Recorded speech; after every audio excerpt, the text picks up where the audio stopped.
एक राजा अपने राज्य का जायजा लेने निकला था। अचानक एक दुकान के बाहर रुका और अपने मिनिस्टर से बोला कि मुझे मन में आ रहा है कि इस दुकान के मालिक को मैं लटका दूं। मिनिस्टर चौंक चुका था। वो पूछता उससे पहले तो राजा आगे निकल गया। दूसरे दिन ये मिनिस्टर सादे कपड़ों में उस दुकानदार के पास गया, ऐसे ही जैसे कोई आम आदमी हो।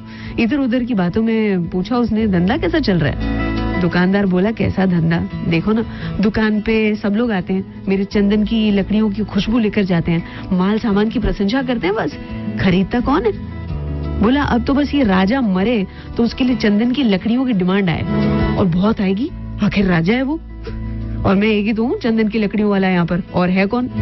अब मिनिस्टर को समझ आया कि राजा ने उस दिन ऐसा क्यों कहा था कि मन करता है कि दुकानदार को लटका दूं। दुकानदार ने राजा को नेगेटिविटी दी और राजा भी उसी नेगेटिविटी से पीड़ित होकर बोल गया। मिनिस्टर ने तुरंत कहा कि मुझे कुछ चंदन की लकड़ी दे दो। दुकानदार खुश हो गया, अरे वाह, उन लकड़ियों को सुंदर लपेट के दिया। मिनिस्टर ने सीधा जाके राजा के पास उन लकड़ियों को रखा, कहा कि महाराज आपके लिए भेंट है, चंदन की लकड़ियों वाला जो दुकानदार है उसने भेजी है। चंदन की खुशबू और उनके सुनहरे रंग को देखकर राजा बहुत खुश हुआ। अपनी ओर से उस दुकानदार के नाम कुछ सोना मोहरें भेज दी। राजा को बहुत दुख हो रहा था कि उसने दुकानदार के बारे में ऐसा कहा था। दुकानदार को दुख हुआ कि उसने राजा के मरने की दुआ की थी। उस दिन से राजा के गुणगान गाना शुरू कर दिया था, अर्थात what you give to the world is what you get back. किसी ने एक स्वामी जी से पूछा था कि ये कर्मा क्या है?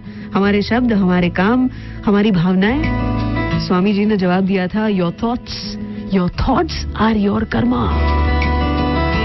आज के दिन में हर विचार की जांच करेंगे, नेगेटिव थॉट आते ही ना उसको वहीं के वहीं कुचल देंगे। अर्चना नी સાથે સલામ દુઆ વણકમ પ્રણામ સત શ્રી અકાલ।